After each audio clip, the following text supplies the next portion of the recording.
एक टोकरी भर मिट्टी। यह कहानी माधवराव सप्रे जी की लिखित कहानी है। इस कहानी को आज हम देखेंगे।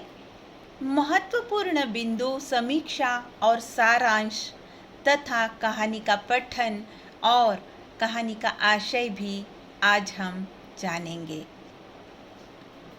माधवराव सप्रे जी का संक्षिप्त परिचय हम सबसे पहले देखना चाहेंगे। माधवराव सप्रे जी का जन्म 1871 ईस्वी सन में हुआ तथा माधवराव सप्रे जी का निधन 1926 में देखा गया है। हिंदी के आरंभिक कहानीकारों में से एक सुप्रसिद्ध अनुवादक एवं हिंदी के आरंभिक संपादकों में प्रमुख स्थान रखने वाले संपादक माधवराव सप्रे जी है। वे हिंदी के प्रथम कहानी लेखक के रूप में जाने जाते हैं। माधवराव सप्रे जी का जन्म ईस्वी सन 1871 में दमोह जिले के पथरिया ग्राम में हुआ था। बिलासपुर में मिडिल तक की पढ़ाई के बाद मैट्रिक शासकीय विद्यालय रायपुर से उत्तीर्ण वह हुए हैं। कलकत्ता विश्वविद्यालय से बीए करने के बाद उन्हें तहसीलदार के रूप में शासकीय नौकरी भी मिली। बिलासपुर जिले के एक छोटे से गांव पेड़ा में छत्तीसगढ़ मित्र नामक मासिक पत्रिका जो निकाली। अपने मराठी में चर्चित समर्थ रामदास के दासबोध, लोकमान्य तिलक रचित गीता रहस्य जैसे मराठी ग्रंथों पुस्तकों का हिंदी में अनुवाद भी उन्होंने बखूबी से किया है।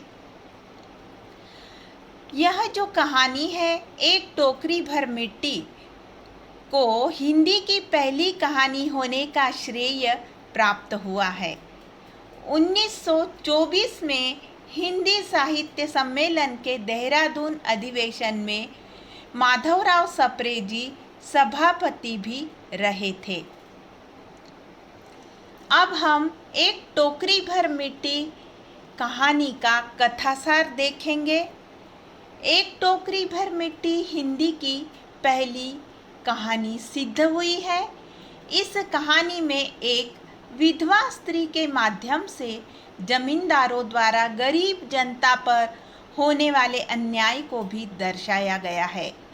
विधवा स्त्री की दयनीय अवस्था और नियति द्वारा उसके पारिवारिक सदस्यों का निधन होना उसकी दुर्दशा को व्यक्त करता है।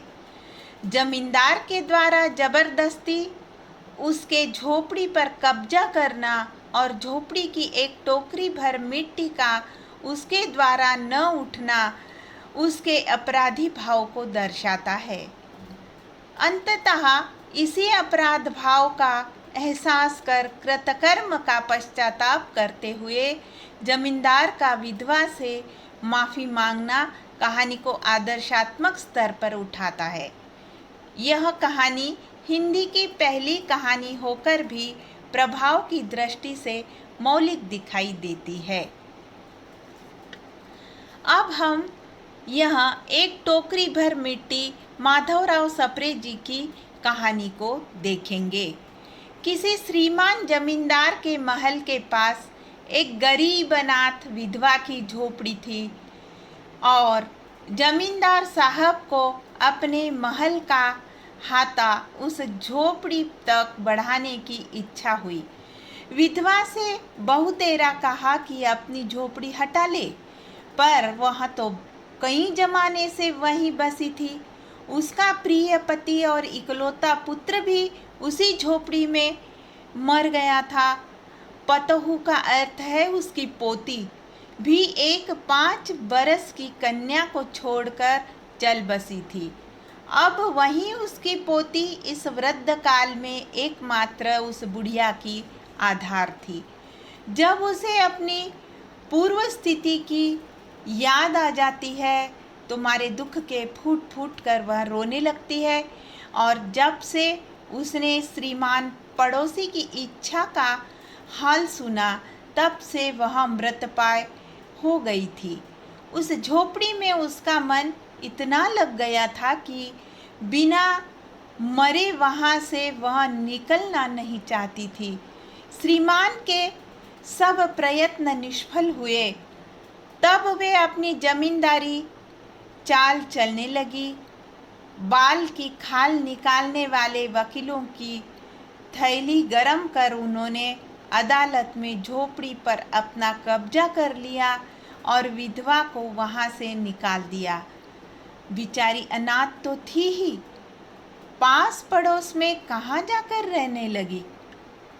एक दिन श्रीमान उस झोपड़ी में आसपास टहल रहे थे और लोगों को बात बतला रहे थे कि वह विधवा हाथ में एक टोकरी लेकर वहां पहुंची है।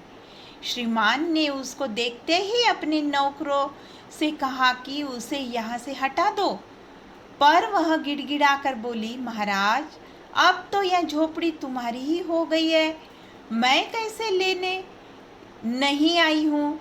महाराज क्षमा करे, तो एक विनती है। जमींदार साहब के सिर हिलाने पर उसने कहा, जब से यह झोपड़ी छूटी है तब से मेरी पोती ने खाना पीना भी छोड़ दिया है। मैंने बहुत कुछ समझाया पर वह एक नहीं मानती। यही कहा करती है कि अपने घर चल, वहाँ रोटी खाऊंगी। अब मैंने यह सोचा कि इस झोपड़ी में एक टोकरी भर मिट्टी लेकर उसी का चूल्हा बनाकर रोटी पकाऊंगी। इससे भरोसा है कि वह रोटी खाने लगेगी। महाराज कृपा करके आज दीजिए तो इस टोकरी में मिट्टी ले आऊं। श्रीमान ने आज्ञा दे दी। विधवा झोपड़ी के भीतर गई। वहां जाते ही उसे पुरानी बातों का स्मरण भी हो आया और उसकी आंखों से आंसू की धारा बहने लगी। अपने आंतरिक दुख को किसी तरह संभालकर उसने अपनी टोकरी मिट्टी से भर ली और हाथ से उठाकर वहां ले आई। फिर हाथ जोड़कर श्रीमान से प्रार्थना करने लगी, महाराज कृपा करके इस टोकरी को जरा हाथ लगाइए जिससे कि मैं उसे अपने सिर पर धर लूं। जमींदार साहब पहले तो बहुत नाराज हुए, पर जब वह बार बार हाथ जोड़ने लगी और पैरों पर गिरने लगी तो उसके मन में कुछ दया आ गई। किसी नौकर से न कहकर आप ही स्वयं टोकरी उठाने आगे बढ़ी। जो ही टोकरी को हाथ लगाकर ऊपर उठाने लगी, त्यों ही देखा कि वह काम उसकी शक्ति से बाहर है। फिर तो उन्होंने अपनी सब ताकत लगाकर टोकरी को उठाना चाहा, पर जिस स्थान पर टोकरी रखी थी वहां से वह एक हाथ भी ऊंचा न हुई। वह लज्जित होकर कहने लगी, नहीं, यह टोकरी हमसे न उठाई जाएगी। यह सुनकर विधवा ने कहा, महाराज नाराज न हो, आपसे एक टोकरी भर मिट्टी नहीं उठाई जाती और इस झोपड़ी में तो हजारों टोकरियां मिट्टी पड़ी है। उसका भार आप जन्म भर क्यों उठाना सकेंगे, जन्म भर क्यों कर उठा सकेंगे। आप ही इस बात पर विचार कीजिए। जमींदार साहब धन मद से गर्वित हो अपना कर्तव्य भूल गए थे, पर विधवा के उपर्युक्त वचन सुनते ही उनकी आंखें खुल गई। कृतकर्म का पश्चाताप कर उन्होंने विधवा से क्षमा मांगी और उसकी झोपड़ी उसे वापस दे दी। तो कहानी का पठन भी हमने किया है। इस कहानी के अंतर्गत हम देखेंगे कि किस प्रकार से यह कहानी विशेषता लिए हुए आई है। इस कहानी के अंदर दो ही पात्र है, मगर उनके नाम का कहीं जिक्र आखिरी तक नहीं आता है। कहानी का जमींदार बहुत बड़ा संपन्न व्यक्ति है। उसकी अपनी हवेली या बहुत बड़ा महल भी था। जमींदार को अपने दान वैभव पर अच्छा खासा गर्व भी रहा था। उस महल के सामने एक गरीब विधवा की झोपड़ी थी। जमींदार साहब को अपने महल का अहाता उस झोपड़ी तक बढ़ाने की इच्छा हुई। उसने विधवा को बहुतेरा समझाने की कोशिश भी की, मांगने की कोशिश की, मगर बुढ़िया सिर्फ उस झोपड़ी में रहती हो या नहीं, उसका उस झोपड़ी से भावनात्मक संबंध भी रहा था, क्योंकि बुढ़िया का पति और इकलौता पुत्र इसी झोपड़ी में मरे थे। यहाँ तक कि अपने 5 साल की बेटी को छोड़कर पतोहू भी चल बसी थी और अब वही पोती उसके बुढ़ापे की लाठी थी, उसका एकमात्र आधार थी। जब जब उसे अपने अतीत की पूर्व स्थिति की भरे पूरे परिवार की याद आती, वह मारे दुख के फूट फूट पर रोने लगती, अपने बदकिस्मती को कोसती और पोती को देखकर जीने का हौसला वह बढ़ाती रहती थी। उसके जीवन का एकमात्र सहारा वह पोती ही थी, जिसे देखकर और जिसके लिए उसे जीना था। मगर जब उसने श्रीमान जमींदार की इच्छा सुनी तो जैसे जड़वत रह गई, मृतप्राय सी हो गई। उसकी इच्छा थी कि वह जीते जी तो इस झोपड़ी से बाहर नहीं जाएगी, सिवा मौत के उसे वहां से कोई नहीं निकाल सकता था। विधवा ने झोपड़ी से बाहर निकलने के लिए इनकार किया, लेकिन लाख मना करने पर भी जमींदार नहीं माना। जब विधवा नहीं झुक रही है यह उसने देखा तो उसने अलग हथकंडा अपनाया। बालों की खाल निकालने वाले और झूठ को आसान तरीके से सच बताने वाले वकील का उसने सहारा लिया। वकील ने भी अपने हथकंडों से तरह तरह की दलीलें पेश की और अंत में विधवा की बेघर करके ही छोड़ा और ठाकुर साहब की वहां पर जीत होती हुई दिखाई दी। विधवा स्त्री अनाथ बेसहारा थी तो आस पड़ोस के जाके कहीं रहने लगती। दुनिया में गरीबों का, अनाथों का कोई नहीं होता, यही सच है। एक दिन श्रीमान जमींदार उस झोपड़ी के आसपास टहल रहे थे और लोगों को काम बतला रहे थे। विधवा हाथ में एक टोकरी लेकर वहां पहुंची।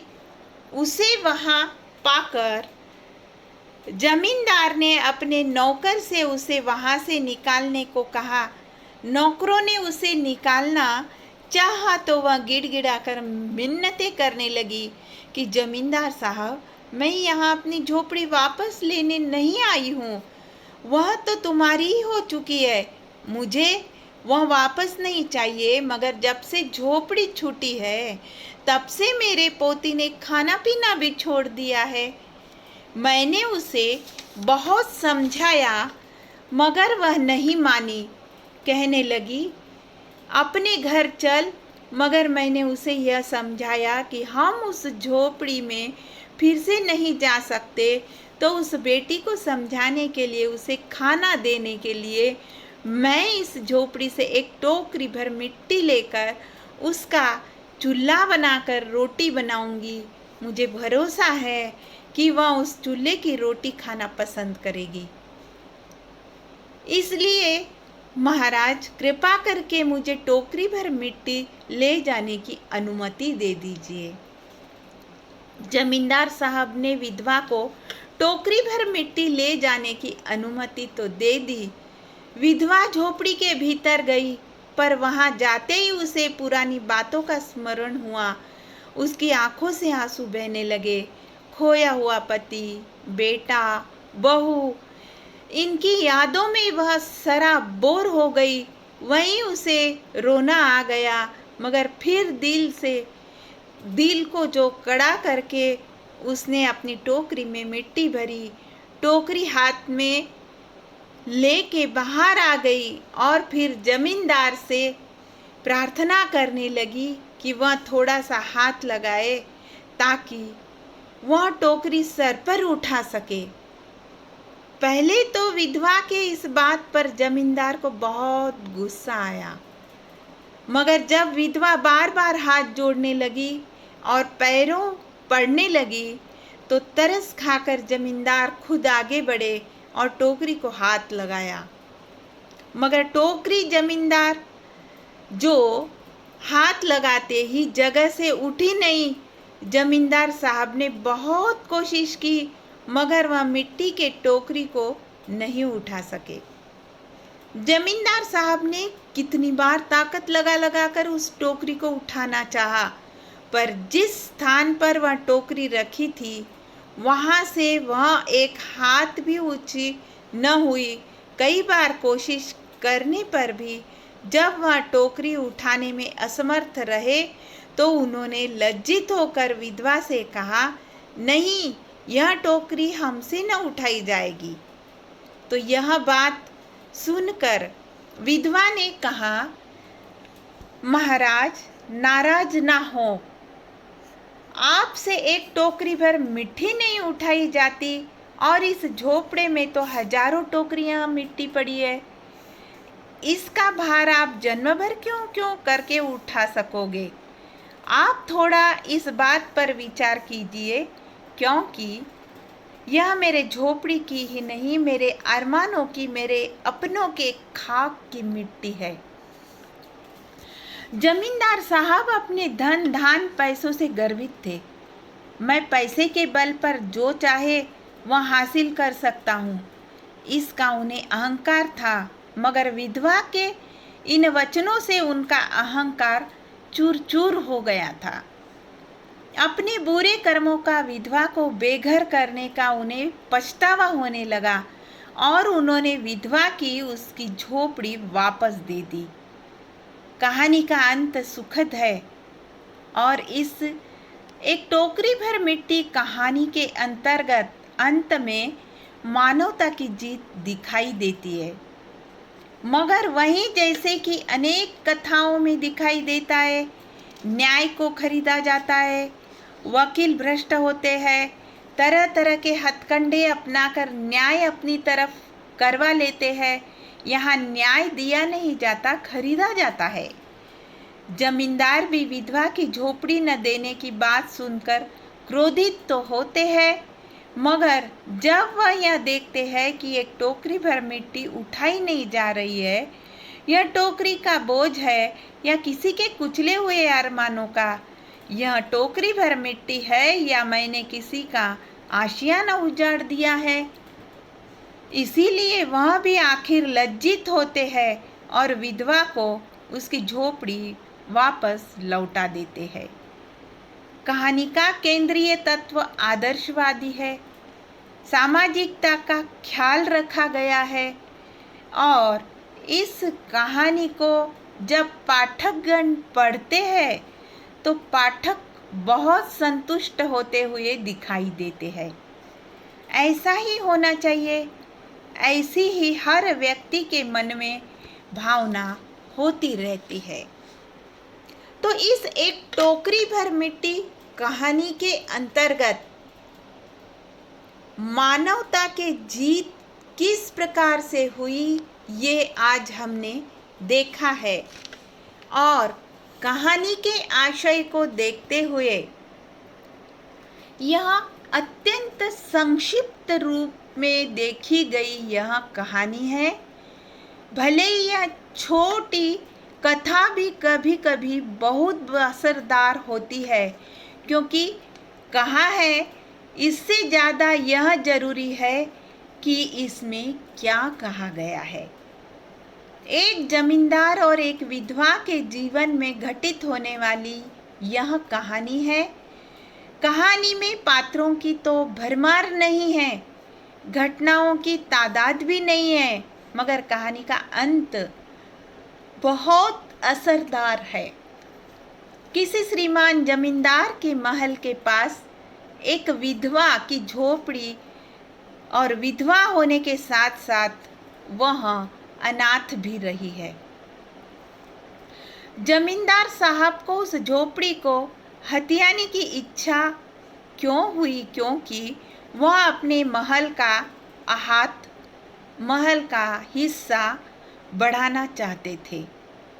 जमींदार ने विधवा को बहुत समझाया, मगर वह विधवा मानती नहीं है, क्योंकि उसके लिए वह सिर्फ एक झोपड़ी नहीं थी, उसका पूरा परिवार इसी कोठरी के भीतर काल कवलित हो चुका था। उसका अपना पति, बेटा, बहू इसी कोठरी के भीतर दम तोड़े हुए थे। इन सब की यादें अपने सीने में दबाकर वह अपने 5 साल के पोती के साथ वहाँ बसी हुई थी, रहती थी। उस 5 साल की पोती के सिवा उसका इस दुनिया में कोई सहारा नहीं था। इसीलिए तो जमींदार साहब ने बार बार कहने पर भी वह अपनी झोपड़ी के देने के लिए तैयार नहीं होती थी। लेकिन जमींदार को तो किसी भी हालत में वह झोपड़ी हड़पनी थी। इसलिए जब उन्होंने देखा कि विधवा किसी भी बात को नहीं मान रही है, तब उन्होंने एक भ्रष्ट वकील की थैली गरम की। उसे बुढ़िया से झोपड़ी खाली करवाने के लिए बहुत पैसे दिए थे, और वकील ने भी न्याय देने के बजाय न्याय खरीद लिया और तरह तरह के वकीली पैतरे अपनाकर आखिरकार बुढ़िया विधवा को कोठरी खाली करवा ली। वह बेचारी विधवा भी थी, अनाथ भी थी। पोती को लेकर अपनी ढेर सारी यादें संजोकर बाहर निकल आई और पास पौधाए में कहीं जाकर रहने लगी। इस घटना को बहुत दिन बीत गए। एक दिन की बात है, जब जमींदार अपने झोपड़ी के पास खड़े थे, कुछ नौकरों को निर्देश वगैरह दे रहे थे। उसी समय वह बूढ़ी विधवा हाथ में एक टोकरी लेकर आती है। उसे देखकर जमींदार साहब समझे कि यह फिर से अपनी झोपड़ी पर दावा बोलने आई है। इसलिए उन्होंने अपने नौकरों से उसे भगाने को कहा, लेकिन उस बुढ़िया ने गिड़गिड़ा कर कहा कि वह अपनी इस झोपड़ी पर दावा बोलने के लिए नहीं आई है। उसके आने की वजह से यह है कि जब से उसने अपने झोपड़ी छोड़ी, उसकी पोती ने खाना पीना भी छोड़ दिया था और झोपड़ी में जाने की जिद कर रही थी। तो वहाँ बुढ़िया जो विधवा रही, वह कहती है, मैंने उसे समझा बुझाकर शांत किया है, यह कहकर कि मैं अपनी झोपड़ी की एक टोकरी मिट्टी लाती हूँ और उसी मिट्टी का चूल्हा बनाकर उस पर की गई रोटियों से ही वह खाना खाएगी। उस नन्ही सी जान के लिए मैं यह टोकरी भर मिट्टी ले जाना चाहती हूँ। विधवा झोपड़ी के अंदर गई। उस झोपड़ी को देख उसे वह सारी तमाम बातें जो पीछे घटित हुई थी वह याद आ गई। इस झोपड़ी में बिताए सारे सुख दुख के प्रसंग वह याद कर करके रोने लगती है। तो कहानी का आशय भी हमने देखा है। एक टोकरी भर मिट्टी विषय वस्तु और इसकी विशेषता को देखते हुए माधवराव सप्रे जी की एक टोकरी भर मिट्टी, यह कहानी आज के यथार्थ जीवन से जुड़ी हुई यह कहानी है। इस कहानी के अंतर्गत एक असहाय बुजुर्ग महिला की वेदना की झलक दिखाई देती है। एक गरीब का शोषण का चित्रण भी इस कहानी के माध्यम से किया गया है। अपनी मिट्टी से हमें कितना प्रेम होता है, उस प्रेम का संदेश भी एक टोकरी भर मिट्टी कहानी के माध्यम से दिया गया है। जमींदार के रूप में अहंकार और स्वार्थ का चित्रण भी इस कहानी में किया गया है। इस कहानी के अंतर्गत वकील के द्वारा जो कानून व्यवस्था होती है उस कानून व्यवस्था पर करारा प्रहार भी किया गया है। एक गरीब बुजुर्ग महिला द्वारा हम इसमें से क्या सीख ले सकते हैं? वो सीख है मानवता धर्म कैसे हम अपनाएं, जमींदार का हृदय परिवर्तन किस ढंग से होता है, और यह कहानी मानवता का संदेश लिए प्रस्तुत हुई है। तो इस कहानी को पढ़कर हम अपने आप में, समाज में परिवर्तन कर सकते हैं।